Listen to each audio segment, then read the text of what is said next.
We have hit the quarter pole of the Patriots season. For those not familiar, quarter pole, as Evan likes to point out, actually refers to the final quarter of the racetrack in horse racing. You're three-fourths through the race. Right. You're getting to the final quarter. This is down the stretch of the season, down the stretch of the horse race. Patriots are 12 games in, 4 to go. We'll take a look at both the last 12 and the next 4. I'm Alex Barth, joined by Evan Lazar. This is the Patriots Press Pass, brought to you by betonline.ag. Visit their website, use the promo code CLNS50 for a 50% welcome bonus. Evan, we've done 2 of these videos so far already. Yeah. We're going to keep the same format.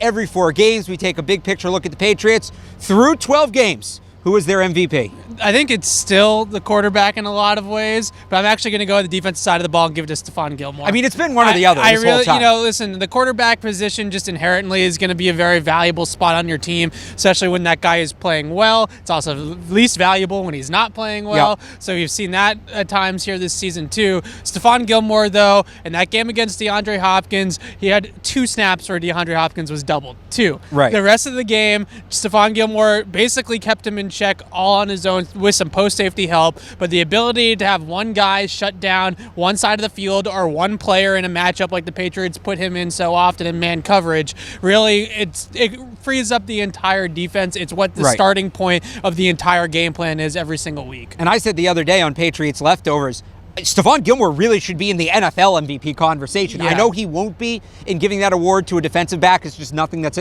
that's never going to happen. Correct. But you really break down most valuable player, what he has meant to the Patriots defense. And the guys in that secondary, in that defense have told us everything they do, all their success this year starts with knowing he's going to take somebody away. So it's got to be Gilmore for me. But Brady is still the cog that's keeping the offense going. All right. What's been the biggest surprise for you so far this season through 12 games? Well, I think the biggest surprise has probably been the fact that they really haven't gotten a ton out of this. So again, you forget this every time. We do surprise, we do disappointment. Give me a good one.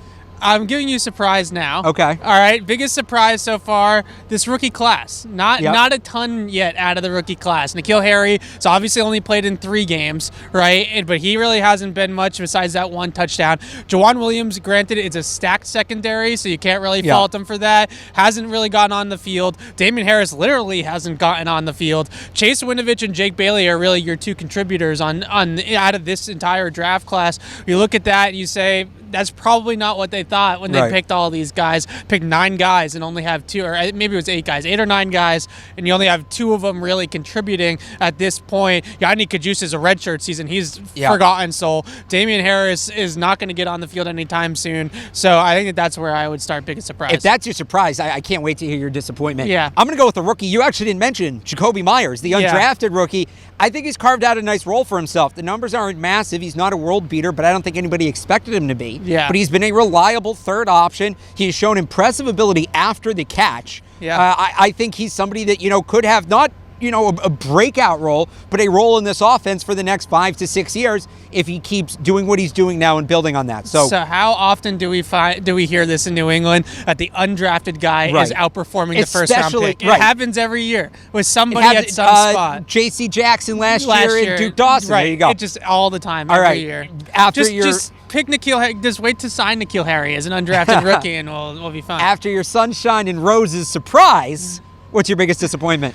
Well, man, this is a tough one because I think there's a lot of disappointment on the offensive side of the ball for a lot of people, but I just think it's the tight end position as a whole. Yeah. I'm not labeling it as one particular person because it's really just been a whole honestly, I think the biggest disappointment about the tight end position probably is with Bill Belichick in the front office and the fact that they didn't really address this going into the season, and that's why we're in the spot that we're in right now. But Matt LaCosse, Ben Watson, Ryan Izzo, who's been concussed but literally can't get on the field either, kind of on the Damian Harris track at this point. Those 3 guys, they are 32nd in the league right now in tight end production. 32nd in catches, 32nd in yards, 32nd in touchdowns. Dead last in all 3 categories. That's really not what you're looking for.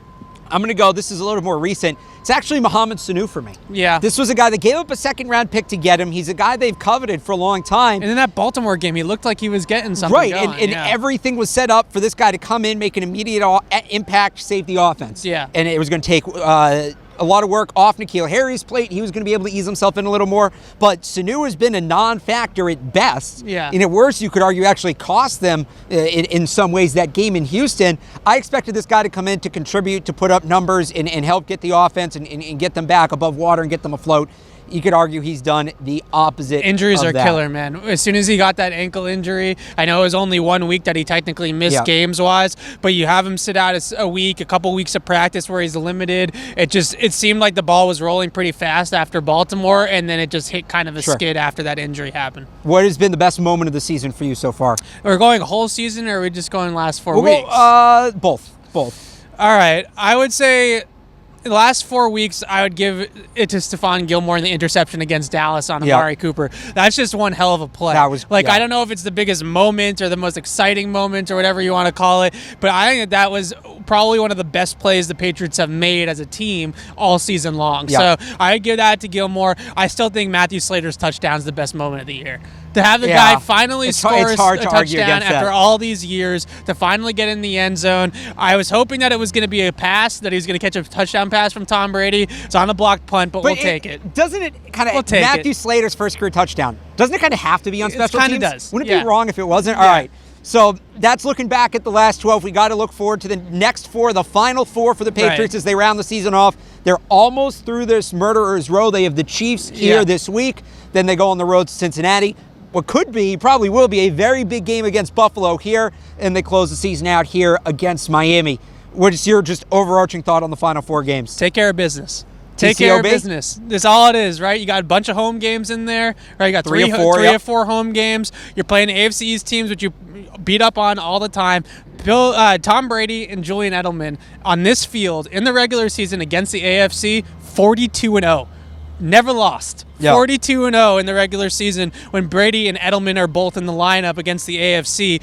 Bunch of AFC opponents coming up here on this field. Take care of business. Go beat Cincinnati in Cincinnati. Don't even start with that. Blow the doors off. I think we need a blowout just to kind of settle everybody down. When your only road game is in Cincinnati, then I think you're pretty good shape. So they take care of business. They don't hold their own destiny. They don't hold the cards in the AFC, but they take care of business. They win these last four games. They're going to be at worst the 2 seed. You get that first round bye and you see what happens. I will say, though, it is interesting at this time of year for us. It's unfamiliar territory. We sound like spoiled Patriots fans, but there is a divisional race. It's a divisional race. Oh, yeah. We're a Patriots and Bills. Definitely. Even, let's say, hypothetically, let's say the Patriots fall to the Chiefs here. I think Baltimore is going to help out the Patriots a little bit in this divisional race that's going on, though. You probably have a hat and T-shirt game here in 2 weeks against a divisional opponent to lock up the division. That's something we haven't seen here, at least this late in the year. They've had hat and T-shirt games. I don't think that they can lose the division in Week 16, but they can't win it. But I don't think they can lose it, but I think they can win it. They can win it. Right? So they can make Week 17 irrelevant by winning that Week 16 exactly. game. But I don't remember the last time this late in the year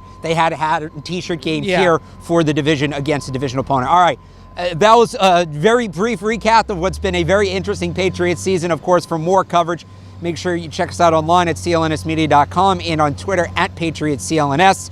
This edition of Patriots Press Pass has been brought to you by betonline.ag. Visit their website, use the promo code CLNS50 for a 50% welcome bonus. For Evan Lazar, I'm Alex Barth from Gillette Stadium. Thanks for watching.